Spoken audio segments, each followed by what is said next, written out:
अस्सलाम वालेकुम एवरीवन।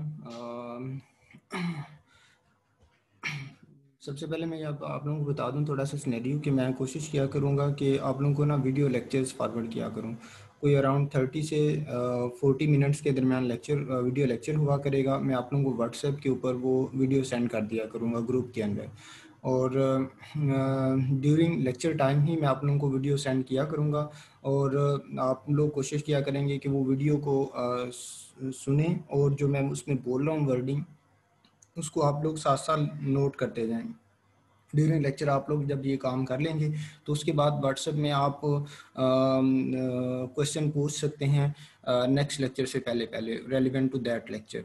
मतलब सपोज करें आप आज अगर मैं आप लोगों को फॉरवर्ड करता हूँ, तो आप इस लेक्चर को डाउनलोड करके इसकी वीडियो सुने, और जो मैं वर्डिंग साथ बोल रहा हूँ उसको नोट कर लें। और उसके बाद जहाँ से समझ ना आए वो क्वेश्चन आप लोग साथ लिख लें, और उसके बाद मुझे व्हाट्सएप ग्रुप के अंदर ही क्वेश्चन पूछना शुरू कर दें। मैं वहाँ पे ही आपको वॉइस की फॉर्म में रिप्लाई करता जाऊँगा। सो होपफुली आप लोगों को ये बात समझ आ गई होगी। हम लोग कंप्यूटेशनल फिजिक्स सिमुलेशन जो है लैब वाले लैब वाला पोर्शन हैंडल कर लिया करेंगे, और थ्योरी वाले थ्योरी का। मैं कोशिश किया करूँगा कि एक वीडियो लेक्चर के अंदर थ्योरी को एक्सप्लेन कर दिया करूँ, और दूसरे वीडियो लेक्चर के अंदर मैं आप लोगों को उसी थ्योरी की लैब इम्प्लीमेंट करके दिखा दिया करूँगा, और साथ साथ आप लोग भी उसी तरह से इम्प्लीमेंट कर सकते हैं। और जो इम्प्लीमेंटेड कोड हुआ करेगा वो भी मैं आप लोगों को व्हाट्सएप ग्रुप में फॉरवर्ड कर दिया करूँगा। और ये ध्यान में रखें कि आप लोग जब क्वेश्चन पूछेंगे व्हाट्सएप के ऊपर, तो आप वॉइस की फॉर्म में नहीं पूछेंगे, आप लोग रिटन फॉर्म में पूछेंगे, जबकि मैं उसका रिप्लाई वॉइस की फॉर्म में करूँगा। जब आप लोग कोई एक बंदा रिटन फॉर्म में वहाँ पे लिखेगा तो सारे लोग उसको पढ़ लेंगे, और अगर सपोज करें उनको वो मसला होगा, उनको भी अगर उसी क्वेश्चन से रेलिवेंट मसला है तो वो मेरा वॉइस नोट सुन लेंगे, अदरवाइज अगर इग्नोर करना चाहें तो वो कर सकते हैं। सो कोशिश करें कि ये बहुत डाइवर्स फील्ड है, मल्टी डिसिप्लिनरी फील्ड है। सो इसमें इस सब्जेक्ट की बहुत ज़्यादा अहमियत है, स्पेशली इस डिग्री के अंदर। ये जो सब्जेक्ट है इस डिग्री के अंदर बिल्कुल उसी तरह से वर्थ रखता है जैसा कि एम ए इंग्लिश के अंदर इंग्लिश का आना, लिखना, पढ़ना ज़रूरी होता है। सिमिलरली इसी डिग्री के अंदर कंप्यूटेशन फिजिक्स सिमुलेशन का भी रोल उसी तरह से है कि आपने डिग्री की हुई है, और अगर आपको सिमुलेशन नहीं आती तो उसका आपको बिल्कुल वैसे ही हाल है कि बंदे ने एम ए इंग्लिश किया हो और उसको इंग्लिश पढ़ना, लिखना और बोलना तक नहीं आती। सो होपफुली आप लोगों को थोड़ा सा इस डिग्री के अंदर कंप्यूटेशनल फिजिक्स सिमुलेशन का आइडिया हो गया होगा। सो बिफोर गोइंग फर्दर मैं आप लोगों को इस सब्जेक्ट की थोड़ी सी वर्थ बता दूं। बच्चे होता ये है कि जब हम लोग सिंपली फिज़िक्स को सीख लेते हैं, तो देन हम लोग जब रिसर्च लेबॉर्ट्रीज के अंदर जाते हैं तो वहाँ पे जाके मोस्टली लोग क्या करते हैं, एक्सपेरिमेंट परफॉर्म करने से पहले उस फिनोमेना को कंप्यूटर के ऊपर इम्प्लीमेंट करके उसके पैरामीटर के रिजल्ट्स हासिल कर लेते हैं, तो देन उसको उस एक्सपेरिमेंट को परफॉर्म करते हैं।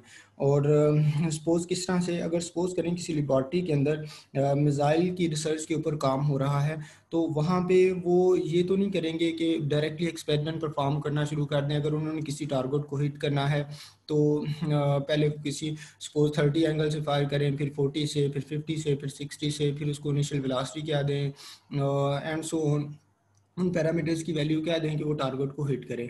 सिमिलरली दरमियान में जो डिफरेंट पैरामीटर्स हैं रिगार्डिंग एयर रेजिस्टेंस, एयर, वो तमाम पैरामीटर्स को भी मद्देनज़र रखते हुए अगर टारगेट को हिट करना है, तो सपोज करें एक मरतबा एक्सपेरिमेंट को परफॉर्म करते हैं, वो टारगेट को हिट नहीं करता, दूसरी मरतबा करते हैं, तीसरी मरतबा करते हैं, चौथी मरतबा करते हैं, अगर टारगेट को हिट नहीं करता, तो देन एक मरतबा एक्सपेरिमेंट परफॉर्म करने में सपोज करें $1,00,000 यूज़ होता है, तो देन अगर आपको 100 मरतबा वही एक्सपेरिमेंट परफॉर्म करना पड़ता है, तो देन आप सोच सकते हैं कितनी ज़्यादा अमाउंट आप लोग खर्च कर चुके हुए हैं, जबकि आपको रिजल्ट वो नहीं मिले। और अगर दोबारा से आपने टारगेट चेंज कर दिया है तो अगेन आपको क्या करना पड़ेगा, सेम रिटर्न ट्रायल मेथड से एक्सपेरिमेंट परफॉर्म करना होगा, जिससे क्या होगा, उस एक्सपेरिमेंट की कॉस्ट बहुत ज़्यादा इंक्रीज़ कर जाएगी। So before doing all this kind of experiments, जो different research laboratories across the world हैं इंक्लूडिंग पाकिस्तान, वो क्या करते हैं, जो फिज़िक्स होती है मिसाइल के बिहाइंड, जैसे कि प्रोजेक्टाइल मोशन है ईटीसी, उस मोशन को वो क्या करते हैं कंप्यूटर के ऊपर इम्प्लीमेंट करके जो इंटरनल पैरामीटर हैं, angle, velocity, in height range वगैरह की वैल्यूज़ को अटेन कर लेते हैं, और देन यूजिंग दोज पैरामीटर्स जब वो एक्सपेरिमेंट परफॉर्म करते हैं तो देन उनके सक्सेस के जो चांसेस ज़्यादा होते हैं, और वो एक ही जो है ना ट्राई के अंदर अपने रिजल्ट्स को अटेन कर लेते हैं। सो इस तरह से expenditures of the experimental lab कम हो जाते हैं। सो इस तरह की डिफरेंट एग्जांपल्स हैं। सपोज करिए मैं ये चाहता हूँ कि एक मोबाइल को मैं डिफरेंट हाइट से गिरा के चेक करना चाहता हूँ कि उसके कितने टुकड़े होंगे। तो इस तरह से सपोज कर लें कि अगर मैं मोबाइल को फिजिकली गिराना शुरू कर दूंगा तो मोबाइल अगर जितना कॉस्टली होगा उस तरह से मेरे एक्सपेरिमेंट की कॉस्ट बढ़ना शुरू हो जाएगी। लेकिन अगर मैं इसी प्रॉब्लम की अगर सिमुलेशन परफॉर्म कर लूँगा तो मेरे पास जो है ना एक्सपेरिमेंट के कॉस्ट जो है वो बहुत कम हो जाएगी।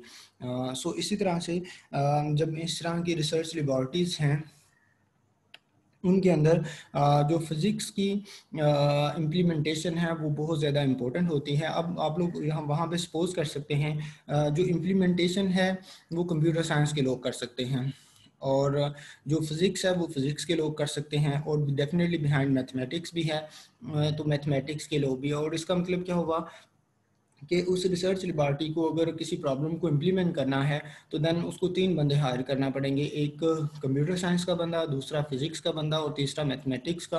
और जब वो तीनों मिल बैठेंगे तो देन जो है वो प्रॉब्लम को इम्प्लीमेंट करेंगे। और अगेन जब वो एक दूसरे से डिस्कस कर रहे होंगे, किसी को चीज़ कम समझ आएगी, किसी को ज़्यादा आएगी, वो एक दूसरे के ऊपर इस तरह से टाइम कंज्यूम भी करेंगे। So instead of doing all this exercise कि वो 3 बंदे हायर करें एक टास्क के लिए, वो ऐसा बंदा ढूंढेंगे जिसको फिज़िक्स की प्रॉब्लम को कंप्यूटर के ऊपर इम्प्लीमेंट करना आता है। तो फॉर दिस एक जो है इसी डिग्री को डिज़ाइन किया गया कि हम जो यहाँ के स्टूडेंट्स हैं उनको फ़िज़िक्स की प्रॉब्लम्स को कंप्यूटर के ऊपर इम्प्लीमेंट करना है, ना कि वो रिसर्च लेबॉर्ट्रीज़ के अंदर जाके पहले स्पून फीडिंग के ज़रिए सीखें या फिर किसी को फ़िज़िक्स बताएं और वो उसको कंप्यूटर के ऊपर इम्प्लीमेंट करें। आई एम नॉट सेइंग कि जो आपको 110% ट्रेन कर दिया जाएगा। वहाँ रिसर्च लेबॉर्ट्रीज़ के अंदर होने वाले काम का तकरीबन जो इनिशियल नो हाउ होती है वो यहाँ पे आप लोगों को सिखा दी जाएगी। आप उसी नॉलेज को अगर वहाँ पे जाके इम्प्लीमेंट करेंगे तो आप बहुत अच्छा वहाँ पे एक्सेल कर सकेंगे। सो होपफुली आप लोगों को थोड़ा सा सब्जेक्ट की वर्थ और इसकी ज़रूरत क्यों है वो आप लोगों को समझ आ गई होगी। वर्थ क्या है कि हम लोग एक्सपेरिमेंटल कॉस्ट को कम करना चाहते हैं, और ज़रूरत क्यों है उसके लिए हम लोग 3 बंदों को हायर करने की बजाय एक ऐसा बंदा हायर करना चाहते हैं जिसको फिज़िक्स भी आती है और उस फिज़िक्स की प्रॉब्लम को कंप्यूटर के ऊपर इम्प्लीमेंट करना भी आता हो। जब कंप्यूटर के ऊपर वो इम्प्लीमेंट करके देगा तो दैन जो टेक्नोलॉजिस्ट हैं वो उसी प्रॉब्लम को उसी सिमुलेशन को यूज़ करते हुए डिफरेंट डिवाइसेस और डिफरेंट एक्सपेरिमेंट्स परफॉर्म कर सकेंगे। So again coming towards the topic, यहाँ पे मैंने आप लोगों को थोड़ी सी इम्पोर्टेंस इस सब्जेक्ट की बता दी। So coming towards computational physics simulation theory, मैं इसका So, Bachir, before describing anything, I will try to first explain different parameters involved in the statement computational physics simulation. जैसे कि computation है, simulation है, और इनसे अटैच जो डिफरेंट चीज़ें हैं उनको मैं यहाँ पे एलेबोरेट करूँगा इंट्रोडक्शन के तौर पे। बच्चे एक चीज़ तो ये ज़हन में रखें कि सिमुलेशन जो है वो उसी तरह से साइंस के अंदर इम्पोर्टेंट है जैसे कि एक्सपेरिमेंट और थ्योरी इटसेल्फ इम्पोर्टेंट है। मतलब जिस तरह से एक्सपेरिमेंट परफॉर्म करना इम्पोर्टेंट है और थ्योरी इम्पोर्टेंट है, सिमिलरली हमें सिमुलेशन की भी उसी तरह से इम्पोर्टेंस है। क्योंकि आजकल जो हमारे पास प्रॉब्लम्स हैं वो इतनी ज़्यादा कम्प्लेक्स हो चुकी हुई हैं जिनको हम लोग बाई हैंड सॉल्व नहीं कर सकते, या उसका एक्सपेरिमेंट भी इवन परफॉर्म करना है तो उसकी एक्सपेरिमेंटल कॉस्ट इतनी ज़्यादा है कि हम लोग उसकी सेकंड ट्राई अफोर्ड नहीं कर सकते। सो उस तरह से इवन हमारे पास इस वक्त जो रिसर्च है या एक्सपेरिमेंट्स हैं उनके लिए ये नेसेसरी चीज़ हो बन चुकी है कि पहले उस प्रॉब्लम की जो है ना सिमुलेशन परफॉर्म कर दी जाए। सो नाउ डेज जिस तरह से एक्सपेरिमेंट और थ्योरी इंपॉर्टेंट है साइंस के अंदर, उसी तरह से सिमुलेशन भी इंपॉर्टेंट है। सो मैंने यहाँ पे वर्ड जो है वो साइंस लिखा हुआ है, इट्स नॉट मीन के ओनली फिजिक्स। साइंस के अंदर बाकी भी सब्जेक्ट्स आते हैं, केमिस्ट्री, फिजिक्स, मैथ, ईटीसी वगैरह। एक मिनट होल्ड कीजिएगा। हेलो, अस्सलाम वालेकुम। मैं वो तो हो रहा कि तुसी उत्थे वेली से चले जाओ, कोई मसला नहीं, उत्थे होएगा। हाँ उधरों दे रहा।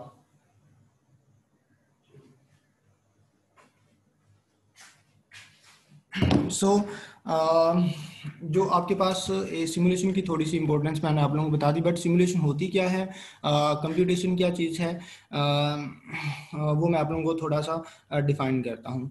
कंप्यूटेशन जो है वो बेसिकली जो है आपके मैथमेटिकल फार्मूलाज की जो कैलकुलेशन है उसको हम लोग कंप्यूटर के ज़रिए अगर करें तो वो कंप्यूटेशन कहलाएगी। जो मैथमेटिकल फार्मूलाज की जो कैलकुलेशन है उसको अगर हम लोग कंप्यूटर के ज़रिए कर रहे हैं तो देन वो आपके पास कंप्यूटेशन कहलाएगी। जबकि सिमुलेशन जो है वो आपका कोई मॉडल है, कंप्यूटेशनल मॉडल है। मॉडल से क्या मुराद है, आपके पास एक से ज़्यादा फार्मूलाज हैं जो किसी प्रॉब्लम को सॉल्व करने के लिए यूज़ होते हैं। जैसे आपको याद होगा कि न्यूमेरिकल को सॉल्व करने के लिए एक फार्मूला भी हो सकता था, एक से ज़्यादा फार्मूलाज भी हो सकते थे। अब इसको हम लोग थोड़ा सा जेनेरिक कर देते हैं कि एक फार्मूला भी हो सकता है, एक से ज़्यादा फार्मूलाज भी हो सकते हैं, और एक एल्गोरिथम भी हो सकता है किसी प्रॉब्लम को सॉल्व करने के लिए, और सिमिलरली एक से ज़्यादा एल्गोरिथम्स भी हो सकते हैं। वो जो एल्गोरिथम है या एक से ज़्यादा एल्गोरिथम है या एक इक्वेशन है या सेट ऑफ इक्वेशंस हैं टू सॉल्व अ प्रॉब्लम, वो बेसिकली आपके पास एक मॉडल कहलाएगा। ठीक है, जब उस मॉडल को हम लोग कंप्यूटर के ऊपर according to the given instructions of the algorithm apply करते हैं गिवन स्टेप्स के मुताबिक, तो देन जब उसकी कंप्यूटर के ऊपर इम्प्लीमेंटेशन होती है ताकि हम लोग उस प्रॉब्लम के बिहेवियर को स्टडी कर सकें और उस बिहेवियर की मदद से देन हम लोग कोई प्रेडिक्शन कर सकें कि ये किस तरह से बिहेव करेगा किसी और रीजन के अंदर, या इसके कॉन्सिक्वेंसेस क्या होंगे, इस तरह की जो प्रेडिक्शंस होंगी उनको हम लोग सिमुलेशन का नाम देंगे। सो जो कंप्यूटेशनल फिजिक्स सिमुलेशन है वो बेसिकली, अगर कंप्यूटेशन वर्ड की समझ आ गई है और सिमुलेशन की वर्ड समझ आ गई है तो देन हम लोग कंप्यूटेशनल फिजिक्स सिमुलेशन को डिफाइन करेंगे। ये कंप्यूटेशनल फिजिक्स सिमुलेशन चार साइंसेस को आपस में ज्वाइन करता है। अगर आपके पास मैथमेटिक्स का नॉलेज है और उस मैथमेटिक्स को आप कंप्यूटर साइंस के ऊपर इम्प्लीमेंट कर सकते हैं, मैथमेटिक्स का नॉलेज है और कंप्यूटर साइंस के ऊपर इम्प्लीमेंट कर सकते हैं under some conditions of statistics. मतलब आपके पास काफ़ी ज़्यादा डाटा है और उसमें से आपने मीन वैल्यू निकालनी है, एवरेज वैल्यू निकालनी है, रूट मीन स्क्वायर एरर निकालनी है, तो इस तरह की जो आपको ऊपर फार्मूला अप्लाई कर रहे होंगे स्टैटिस्टिक्स के, देन अगर आप किसी भी प्रॉब्लम की मैथमेटिक्स जानते हैं उसको कंप्यूटर साइंस के ऊपर अप्लाई कर सकते हैं, और या कंप्यूटर साइंस के नॉलेज की मदद से कंप्यूटर के ऊपर अप्लाई कर सकते हैं, और आपको स्टैटिस्टिक्स के कुछ फार्मूलाज आते हैं ताकि आप उस डाटा को जो जिसको आप उस मैथमेटिक्स को जिसको कंप्यूटर के ऊपर इम्प्लीमेंट कर रहे हैं उसके ऊपर कुछ चेक्स लगा सकें। तो देन अगर वो प्रॉब्लम साइंस की है तो देन वो कंप्यूटेशनल साइंस बन जाएगा। अगर वो प्रॉब्लम फिजिक्स की है तो देन कंप्यूटेशनल फिजिक्स बन जाएगा। अगर केमिस्ट्री की है तो देन कंप्यूटेशनल केमिस्ट्री बन जाएगा। अगर बायोलॉजी की है तो देन कंप्यूटेशनल बायोलॉजी बन जाएगा। अब इसका मतलब क्या होगा, अगर प्रॉब्लम फिजिक्स की है और उसकी आपको मैथमेटिक्स पता है और उस मैथमेटिक्स को आप कंप्यूटर साइंस के ऊपर अप्लाई कर सकते हैं अंडर सम कंडीशंस और checks of the provided by the statistics, तो देन आपके पास जो इम्प्लीमेंटेशन या वो प्रोसीजर जो होगा वो आपके पास क्या कहलाएगा, कंप्यूटेशनल फिजिक्स सिमुलेशन कहलाएगा। अगर वो प्रॉब्लम केमिस्ट्री की है तो देन कंप्यूटेशनल केमिस्ट्री सिमुलेशन कहलाएगा एंड सो ऑन। अब जब हम लोग कंप्यूटर के यूज़ को कंसिडर करते हैं फिजिक्स के अंदर तो इसका क्या मतलब होता है, हम लोग किसी भी प्रॉब्लम का न्यूमेरिकल एनालिसिस कर रहे होते हैं। न्यूमेरिकल एनालिसिस और न्यूमेरिकल सोल्यूशन और एनालिटिकल सोल्यूशन मैं थोड़ी देर तक नीचे जाके एक्सप्लेन करूँगा वो क्या चीज़ें हैं। न्यूमेरिकल एनालिसिस के लिए जो डिफरेंट सॉफ्टवेयर्स हैं वो MATLAB, LabVIEW, GNU, Octave and science lab के नाम से सॉफ्टवेयर्स हैं जिनकी मदद से हम लोग, और इस तरह से और भी अवेलेबल हैं। जो फेमस वन है वो मैंने आप लोगों के सामने लिख दिए हुए हैं। सिम्बोलिक मैनिपुलेशन, जैसे हम लोग मैथमेटिका के अंदर सिम्बोलिक कंप्यूटेशन परफॉर्म करते हैं, उसी तरह से ये डिफरेंट आगे मैपल, मैक्सिमा एंड सेज वगैरह सॉफ्टवेयर्स हैं। और अपने आउटपुट को विजुलाइज करने के लिए या उसकी सिमुलेशन फर्दर फ्यूचर उसके बिहेवियर को अंडरस्टैंड करने के लिए या उसकी फ्यूचर प्रेडिक्शंस के लिए हम लोग जो सिमुलेशन परफॉर्म करते हैं। डाटा एक्विजिशन एंड एनालिसिस, मतलब आपके पास एक लार्ज सेट ऑफ डाटा है, उसमें से आपने रेलिवेंट डाटा को निकालना है, तो देन वो डाटा एक्विजिशन कहलाएगी।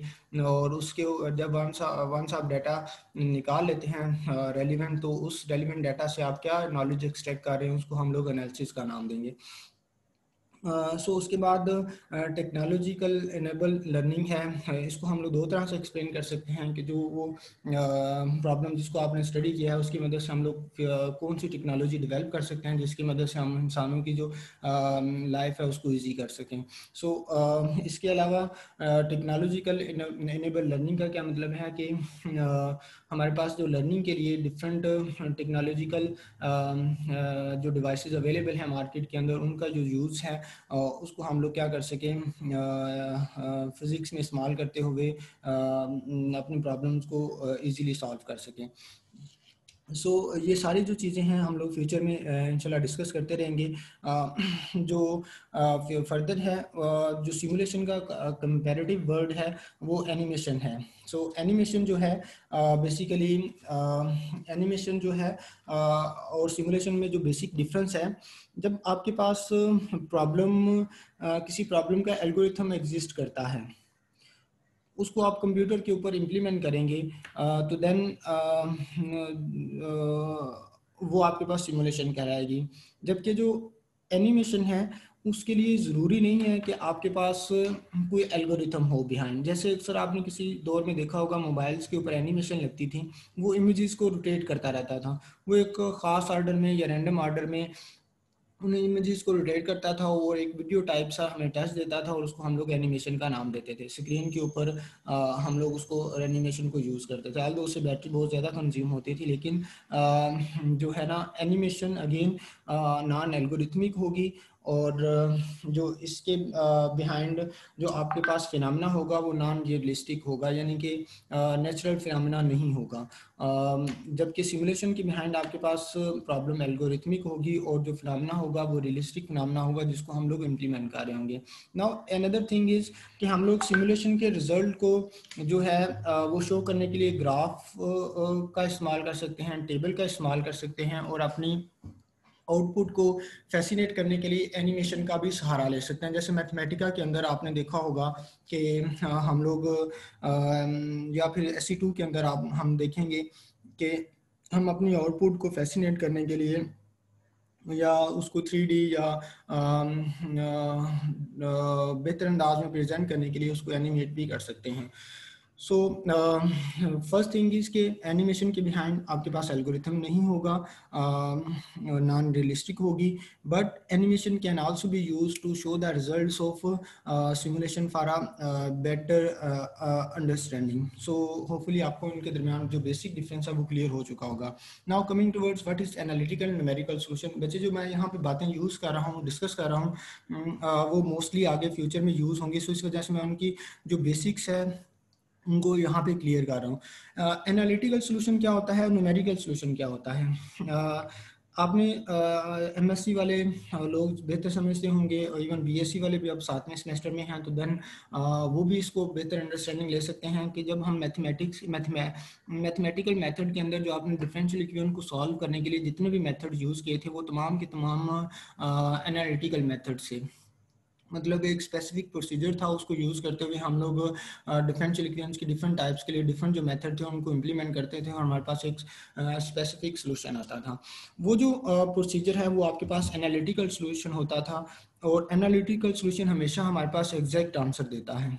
जबकि अगर हमारे पास प्रॉब्लम जो है वो अगर बहुत ज़्यादा कम्प्लेक्स हो गई है, मतलब एक प्रॉब्लम के अंदर सब सिस्टम एग्जिस्ट करते हैं और सब सिस्टम की अपने डिफरेंशियल इक्वेशंस हैं और वो आपस में इंटरेक्ट कर रहे हैं सब सिस्टम, तो देन डिफरेंशियल इक्वेशंस के अंदर पैरामीटर्स होंगे जो एक दूसरे की वजह से डिस्टर्ब हो रहे होंगे।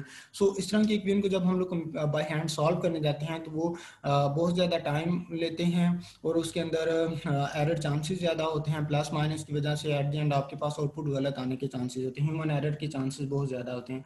सो उसके लिए हम लोग क्या करते हैं, न्यूमेरिकल टेक्निक्स को डिफाइन करते हैं जिसकी मदद से हम लोग उन प्रॉब्लम्स को इम्प्लीमेंट कर सकें। लेकिन हम लोग को क्लियर होना चाहिए जो न्यूमेरिकल सोल्यूशन होता है वो एग्जैक्ट सोल्यूशन नहीं होता, उसका answer near by two the analytical solution होता है।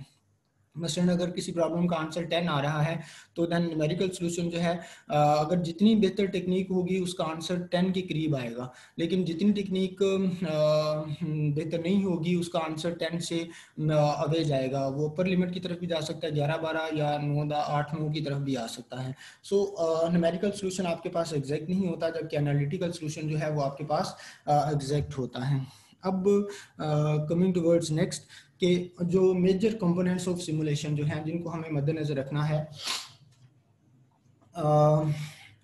वो क्या है कि जब हम लोग किसी प्रॉब्लम की सिमुलेशन परफॉर्म करेंगे, जैसे थोड़ी देर पहले मैंने यहाँ पे बोला कि अगर आपके पास किसी भी साइंस की अगर प्रॉब्लम है तो अगर आपको उसकी मैथमेटिक्स पता है और उस मैथमेटिक्स को आप कंप्यूटर साइंस के नॉलेज की मदद से कंप्यूटर के ऊपर इम्प्लीमेंट कर सकते हैं अंडर सम कंडीशंस, ताकि आप रेलिवेंट डाटा को ही एक्सट्रैक्ट कर सकें, तो देन जो है ना वो आपके पास क्या कहलाएगी, सिमुलेशन ऑफ दैट सब्जेक्ट कहलाएगी, computational simulation of that subject कहलाएगी। अब हमने प्रॉब्लम की बात की है तो प्रॉब्लम क्या होनी चाहिए, वेल डिफाइंड होनी चाहिए। मसलन जब आपके पास न्यूमेरिकल दिया जाता था तो न्यूमेरिकल के अंदर अगर आपको शुरू में क्या करते थे, गिवन डाटा आप लोग निकालते थे कि क्या क्या आपको इनपुट दी हुई है, उसके बाद आप लिखते थे कि हमने आउटपुट क्या निकालनी है और फिर उसका फार्मूला लिखते थे। वो एक फार्मूला भी हो सकता था, एक से ज़्यादा फार्मूलाज भी हो सकते थे। सिमिलरली अगर वो न्यूमेरिकल अगर आपको वेल डिफाइंड नहीं है, मतलब आप उसमें से इनपुट डाटा नहीं सही तरह से निकाल सकते, आपने आउटपुट क्या बतानी है वो नहीं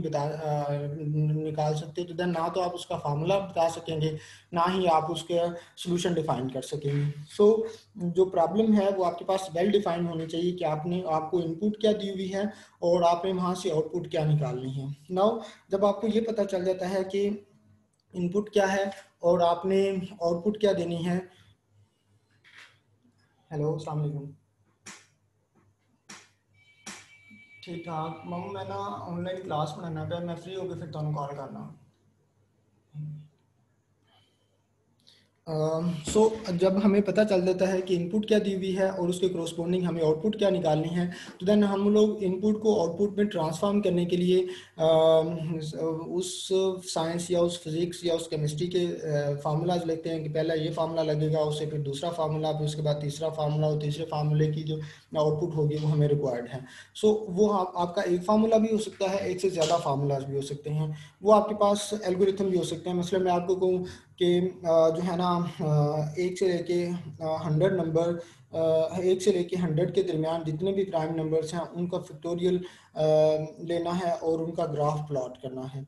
ठीक है, तो देन पहले आपको बताना पड़ेगा कि पहले नंबर चेक करेंगे वो प्राइम है, वो प्राइम नंबर चेक करने के लिए एल्गोरिथम प्राइम नंबर का एल्गोरिथम होगा। जब वो प्राइम बता देगा तो देन उस नंबर का फैक्टोरियल कैलकुलेट होगा और उसके लिए फैक्टोरियल का एल्गोरिथम है। सो वो एक ऐसा मॉडल बन जाएगा जिसमें प्राइम और फैक्टोरियल का कंबाइन एल्गोरिथम यूज़ हो रहा होगा। सो वो जो प्रोसीजर है जिसकी मदद से हम लोग इनपुट को आउटपुट में ट्रांसफॉर्म कर सकते हैं with the help of single और मोर देन वन इक्वेशंस और सिंगल एल्गोरिथम और मोर देन वन एल्गोरिथम, वो आपके पास क्या कहलाएगा, मैथमेटिकल मॉडल कहलाएगा।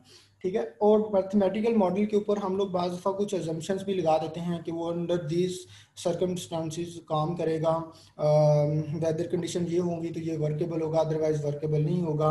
अगर प्रॉब्लम 3D है तो हम लोग ज्यूम कर लेते हैं कि हम लोग इसको 1D में डिस्कस करेंगे, तो वो जो अजम्पशंस भी बाज़ दफ़ा हम लोग उसके ऊपर लगा देते हैं तो वो मैथमेटिकल मॉडल कहलाएगा।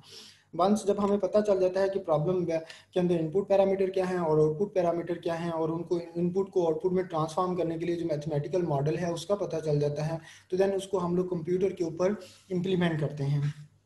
अब ये जो इम्प्लीमेंटेशन वाला पोर्शन है वो मैं नेक्स्ट स्लाइड के अंदर डिस्कस करूंगा। अब जब वंस हम लोग इम्प्लीमेंट कर लेते हैं तो जो आउटपुट आती है उस आउटपुट को हम लोगों ने विजुलाइज कर कैसे करना है, वो आपके पास in the form of graph हो सकता है, in the form of data table हो सकता है। जैसे आप लोग लैब्स के अंदर एक्सपेरिमेंट परफॉर्म करते थे, अक्सर एक्सपेरिमेंट के अंदर आपको जैसे जी की वैल्यू कैलकुलेट करनी होती थी तो उसका आपको कभी भी ग्राफ के लिए नहीं कहा जाता था। सो जो है उसके लिए आपके पास टेबल होता था, आप 3 या 4 कैलकुलेशन परफॉर्म करते थे, वो आपके पास टेबुलर डाटा होता था। तो बाज़ एक्सपेरिमेंट्स होंगे जिनका हम लोग टेबुलर डाटा शो करेंगे, बाज़ ऐसे होंगे जैसे कि प्रोजेक्टाइल मोशन है, पेंडुलम की मोशन है, सिंपल हार्मोनिक मोशन है, उनकी हमारे पास ग्राफ होंगे। सो वंस जब प्रॉब्लम डिफाइन हो जाएगी और उसमें इनपुट और आउटपुट को ट्रांसफॉर्म करने के लिए मैथमेटिकल मॉडल का पता चल जाएगा, तो देन उसको हम लोग इम्प्लीमेंट करेंगे। और इम्प्लीमेंट करने के बाद जो आउटपुट आएगी उसको विजुलाइज किस तरह से करना है, ग्राफ की फॉर्म में या टेबल की फॉर्म में। सो अगेन जो है ना, अगेन जो कमिंग टूवर्ड्स की इम्प्लीमेंटेशन जो है वो बहुत ज़्यादा इम्पोर्टेंट है, उसको मैं फर्दर फोकस करूँगा। सो बिफोर इम्प्लीमेंटेशन मैं कुछ चीज़ें एलेबोरेट करना चाहूँगा जो बेसिक्स ही हैं, जिनको मैंने SC1 का फर्स्ट लेक्चर पढ़ाया था। आई थिंक वो पता नहीं कौन सी क्लास है, मुझे जहन में नहीं है, बट जिनको खिलाया था उनमें उनको मैंने ये वाली स्लाइड थोड़ी सी ना लेक्चर के अंदर लाइव एक्सप्लेन की थी। सो मैं इस नेसेसरी कि मैं आप फर्दर एक्सप्लेन करने से पहले इन चीज़ों को थारोली बता दूं, ताकि आप लोगों को इन कीवर्ड्स का पता होना चाहिए कि सॉफ्टवेयर क्या चीज़ होती है, ऑपरेटिंग सिस्टम क्या चीज़ होती है, या ऑपरेटिंग सिस्टम मॉडल क्या चीज़ होता है। इसको हम लोग थोड़ी देर अगर बातें ये क्लास में करें या फ्यूचर लेक्चर्स के अंदर मैं डिस्कस करूं तो आप लोगों को इन चीज़ों का आइडिया होना चाहिए। सो सबसे पहले सॉफ्टवेयर क्या चीज़ होती है। सॉफ्टवेयर आपके पास सेट ऑफ इंस्ट्रक्शंस होती हैं जिनकी मदद से आप लोग अपने कंप्यूटर के हार्डवेयर को अपनी मर्ज़ी से यूटिलाइज कर सकते हैं। सेट ऑफ इंस्ट्रक्शंस के आपने पहले स्टेप में क्या करना है, दूसरे में क्या करना है, तीसरे में क्या करना है, चौथे में क्या करना है। वो जो इंस्ट्रक्शंस होती हैं वो आपके पास हार्डवेयर को यूटिलाइज करने के लिए होती हैं। तो जो आपका कंप्यूटर हार्डवेयर है उसको अगर आप यूटिलाइज करना चाहते हैं तो देन आपको सॉफ्टवेयर यूज़ करना पड़ेगा। अब वो सॉफ्टवेयर क्या है, वो इंस्ट्रक्शंस हैं कि पहले स्टेप में कंप्यूटर में क्या करना है, दूसरे में क्या करना है, तीसरे में क्या करना है, और एट द एंड वो आपको एक आउटपुट दे देगा। अब इस सॉफ्टवेयर की फर्दर टाइप्स हैं, एप्लीकेशन सॉफ्टवेयर हैं, सिस्टम सॉफ्टवेयर है, and operating system is also a type of software. Application software क्या होता है? एप्लीकेशन सॉफ्टवेयर से पहले मैं आप लोगों को ऑपरेटिंग सिस्टम थोड़ा सा एक्सप्लेन कर देता हूँ।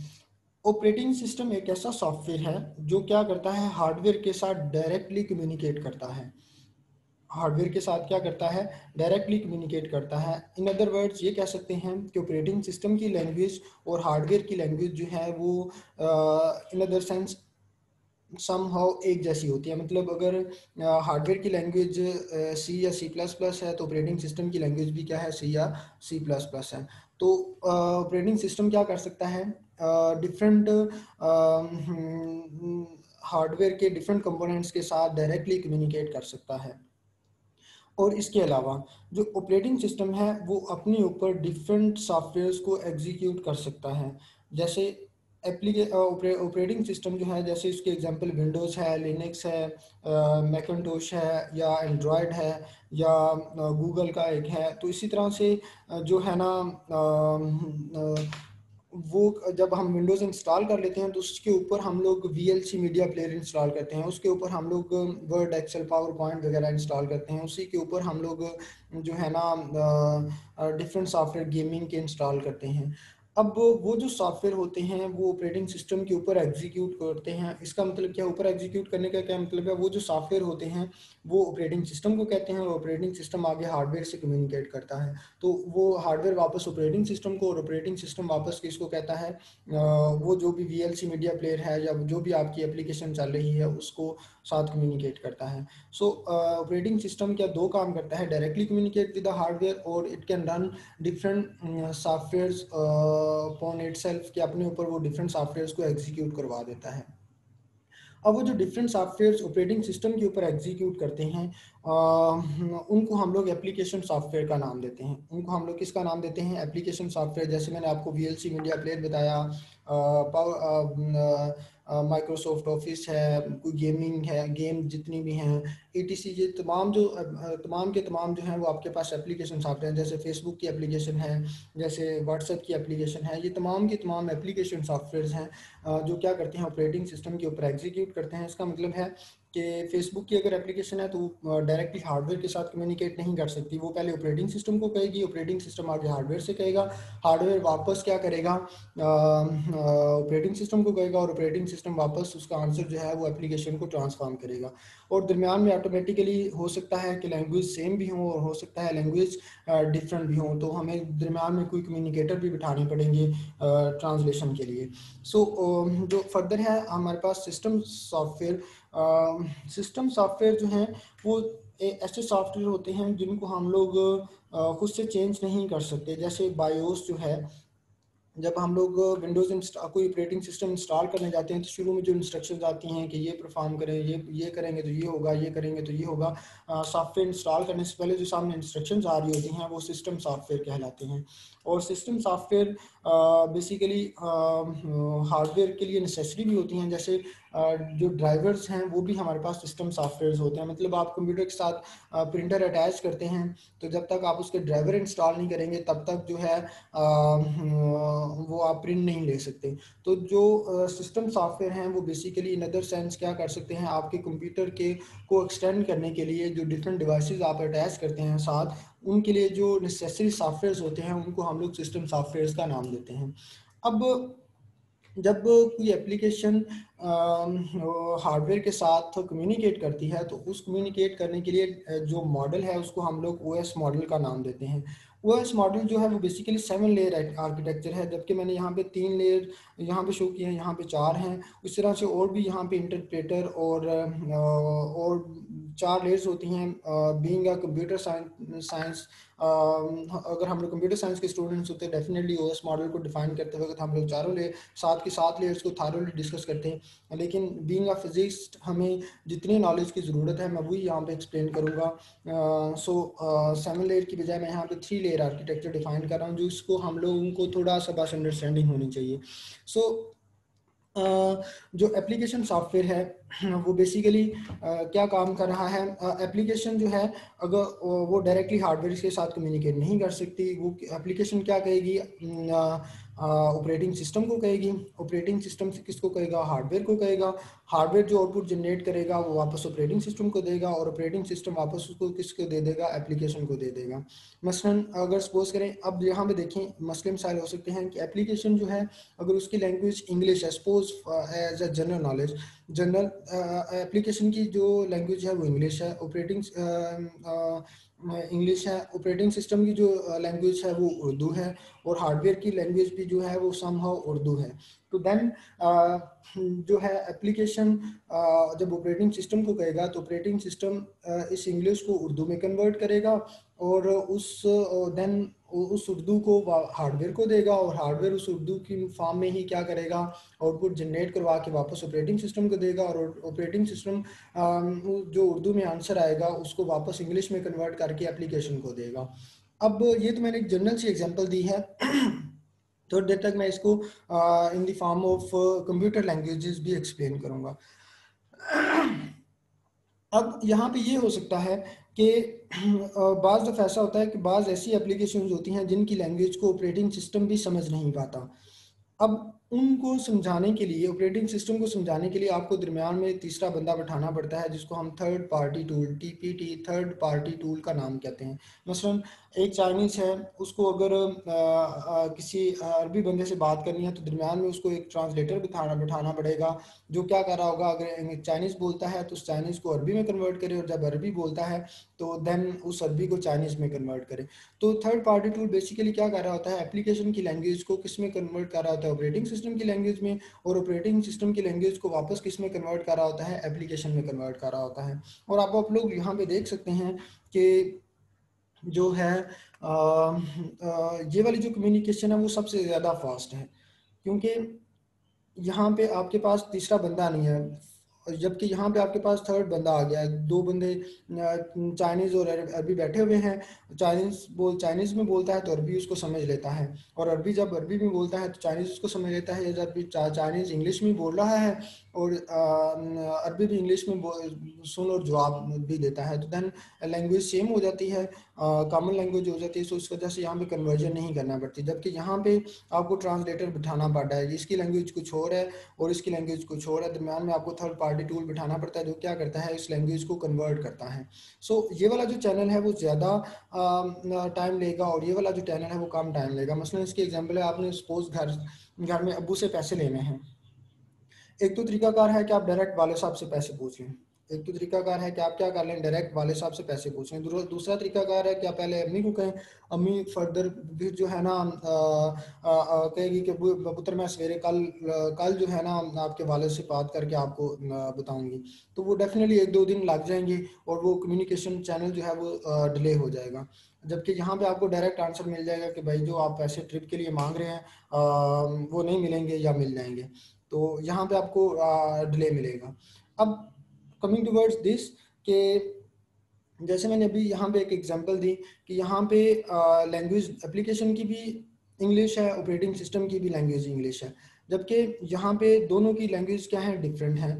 जबकि यहाँ पे जो है ऑपरेटिंग सिस्टम और एप्लीकेशन की जो लैंग्वेज है अगर कॉमन नहीं भी है तो लेकिन इन दोनों के दरमियान एक ऐसी चीज़ है जो कि दोनों की लैंग्वेज को अंडरस्टैंड कर सकते हैं। मसलन इसकी अरबी है और इसकी चाइनीज़ है, तो देन लेकिन दोनों को इंग्लिश आती है, तो वो क्या करेंगे, इंग्लिश में कम्युनिकेट कर लेंगे, तो आपस में चैनल क्या करेंगे, आपस में जो कम्युनिकेशन चैनल जो होगा वो फास्ट हो जाएगा।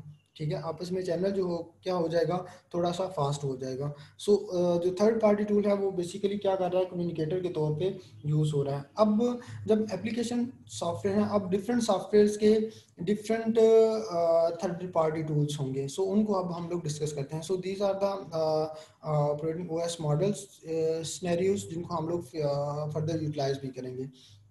अब इम्प्लीमेंटेशन की बात थी, तो हम लोगों ने ये डिस्कस करना था कि हम लोग अपनी प्रॉब्लम को कहाँ पे इम्प्लीमेंट करेंगे। सो उस चीज़ के लिए हम लोग क्या करेंगे, हम लोग लैंग्वेज सेलेक्ट करेंगे, वो सी या सी प्लस प्लस हो सकती है, सी शार्प हो सकती है, मैथमेटिका, जावा, मैटलैब, पाइथन, ईटीसी। सो जो ऑपरेटिंग सिस्टम है वो विंडोज़ हो सकते हैं, जो other operating system Linux, Macintosh, Android, etc वगैरह। अब जो लैंग्वेज है वो सी या सी प्लस प्लस जब होगी तो लैंग्वेज की एप्लीकेशन की लैंग्वेज जो है वो आपके पास सी या सी प्लस प्लस है। जो ऑपरेटिंग सिस्टम है, नॉर्मली जितने भी ऑपरेटिंग सिस्टम हैं वो सी या सी प्लस प्लस में ही बनाए जाते हैं, तो इसका मतलब है एप्लीकेशन की लैंग्वेज भी सी या सी प्लस प्लस है, ऑपरेटिंग सिस्टम की लैंग्वेज भी क्या है, सी या सी प्लस प्लस है। तो देन जो स्पीड होगी सी या सी प्लस प्लस में लिखे हुए प्रोग्राम की वो विंडोज़ में भी सेम रहेगी और दूसरे ऑपरेटिंग सिस्टम में भी सेम रहेगी।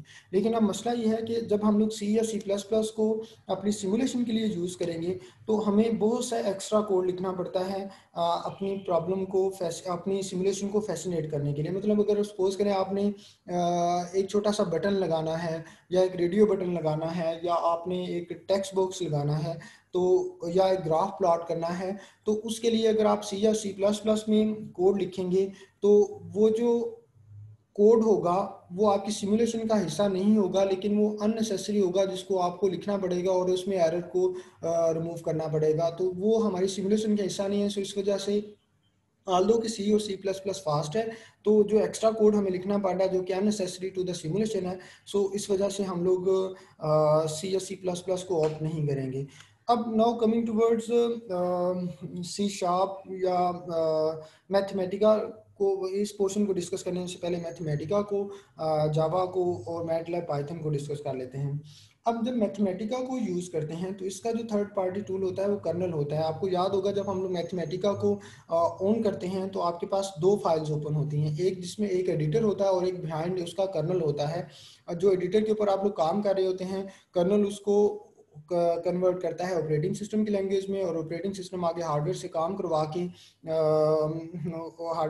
करवा के ऑपरेटिंग सिस्टम के पास होता है। ऑपरेटिंग सिस्टम सिर्फ वो वैल्यू लेके कर्नल क्या करता है, एप्लीकेशन यानी कि मैथमेटिका लैंग्वेज में आपको आउटपुट में शो करवाता है। सो इसका मैथमेटिका का जो थर्ड पार्टी टूल है वो कर्नल है। जावा का इसी तरह से Java virtual machine, J for Java, V for virtual, M for machine, Java virtual machine है जो कि थर्ड पार्टी टूल के तौर पे इस्तेमाल होती है। सिमिलरली मैटलैब, पाइथन, ईटीसी, इनके लिए भी थर्ड पार्टी टूल हैं। अगर आप लोग जानना चाहते हैं तो गूगल के ऊपर सर्च करके देख लें। तो अब यहाँ पे देखें कि जब ये वाले सॉफ्टवेयर्स होंगे तो देन चाहे विंडोज़ ऑपरेटिंग सिस्टम हो चाहे अदर ऑपरेटिंग सिस्टम हो, तो देन ये वाला जो है सिनेरियो यूज़ होगा। और ये वाला सिनेरियो बहुत स्लो है एज़ कम्पेयर टू दिस। अब बहुत स्लो है एज कम्पेयर टू दिस, तो इसका मतलब है कि सी और सी प्लस प्लस को तो हम लोग उसकी जो एक्स्ट्रा कोड की वजह से नहीं यूज़ कर रहे, जबकि यहाँ पे हम लोग इस वजह से यूज़ नहीं कर रहे कि ये जो इम्प्लीमेंटेशन है वो स्लो होगी, क्योंकि दरम्यान में थर्ड पार्टी टूल आ रहा है जो कि कन्वर्टर है, और जो कन्वर्सेशन है वो स्लो हो सकती है between the application and hardware. जबकि एप्लीकेशन और हार्डवेयर के दरम्यान ये जो चैनल है वो जो है ना वो फास्टर है as compare to this one.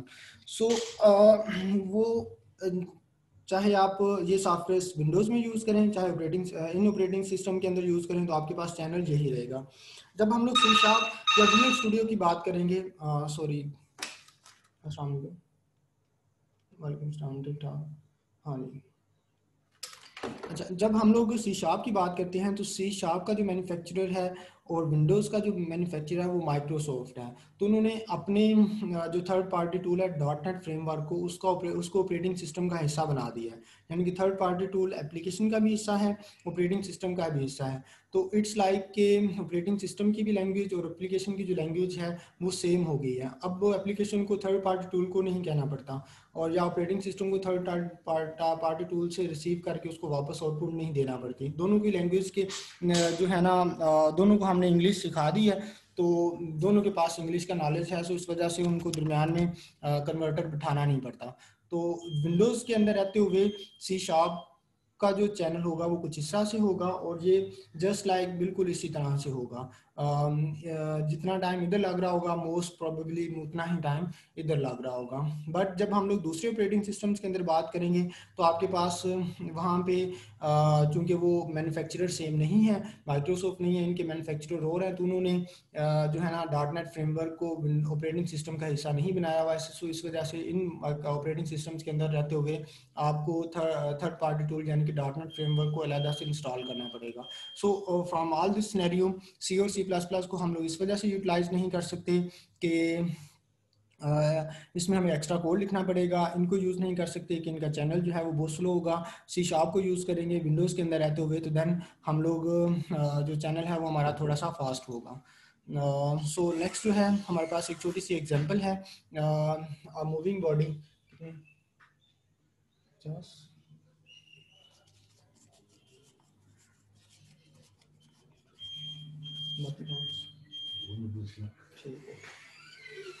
सो ये हमारे पास एक एग्जांपल है, moving body of mass M under the influence of force F show the relation of distance with respect to time and velocity with respect to time. Suppose F is equal to M में है, starting from Newton second law. Sorry, मैंने ये type करना पड़ना था तो इसके ऊपर बहुत ज़्यादा टाइम कंज्यूम होना था, फॉर दैट से एक मैंने पेज के ऊपर सॉल्व करके उसका स्क्रीनशॉट ले लिया। तो यहाँ से डी एक ही जगह पे D V over D T, D V T D V by D T is equal F over M. D V भी है, स्मॉल चेंज है। नेक्स्ट वैल्यू में से अगर प्रीवियस को माइनस कर देंगे, वी आई प्लस वन में से वी आई माइनस कर देंगे, तो देन आपके पास small change between two time intervals आ जाएगा। So V I plus one minus, इसको सिंप्लीफाई करेंगे तो V I plus one is equal to V I plus F over M D T. ये आपके पास एक आइटरेटिव फॉर्म आ गई है जिसमें हम लोग क्या कर सकते हैं, प्रीवियस वैल्यू को यूज़ करते हुए नेक्स्ट को कैलकुलेट कर सकते हैं। Similar D X over D T is equal to V, और इसको जब सिंप्लीफाई करेंगे तो X I plus one is equal to X I plus V I D T के इक्वल हो जाएगा। अब suppose F is equal to 10 newton है and mass S is equal to 2 kg, जो v0 है वो 0.5 मीटर पर सेकेंड है, x0 जो है वो 0 मीटर है, एंड dt जो है वो 0.1 है। At t is equal to 0, जब यहाँ पे vi के अंदर t 0 पुट करेंगे तो v1 is equal to v0 plus F over M dt, जब वैल्यूज पुट करेंगे तो v1 जो है वो 1 के इक्वल आ जाएगा। सिमिलरली x1 यहाँ पे 0 पुट करेंगे t की वैल्यू, तो x1 is equal to x0 plus v0 dt, जब ऊपर वाली वैल्यूज पुट करेंगे तो आपके पास ये आंसर आ जाएगा। t is equal to 2, so t is equal to 1, तो t is equal to 1 put करेंगे तो 1 प्लस 1 v2 आ जाएगा, v1 आ जाएगा। तो v1 हम लोग यहाँ पे कैलकुलेट कर चुके हैं और x1 यहाँ पे कैलकुलेट कर चुके हैं। जब इनको पुट करेंगे तो आपके पास ये वाले रिलेशन आ जाएंगे। तो इस नाम से हम लोग प्रीवियस वैल्यूज को यूज़ करते हुए नेक्स्ट वैल्यूज को कैलकुलेट करते जा रहे हैं। पहले v0 x1 था, v1 x1 था, v2 x2, v3 x3। जब ये वैल्यूज आ रही हैं तो इनको हम लोग टाइम के लिहाज से t0 t1 t2 के लिहाज से हम लोग इनको प्लॉट कर सकते हैं। सो होपफुली आप लोगों को पहला लेक्चर समझ आ गया होगा। नेक्स्ट लेक्चर में मैं फर्दर प्रॉब्लम्स की तरफ आऊँगा। टेक केयर, अल्लाह हाफिज़।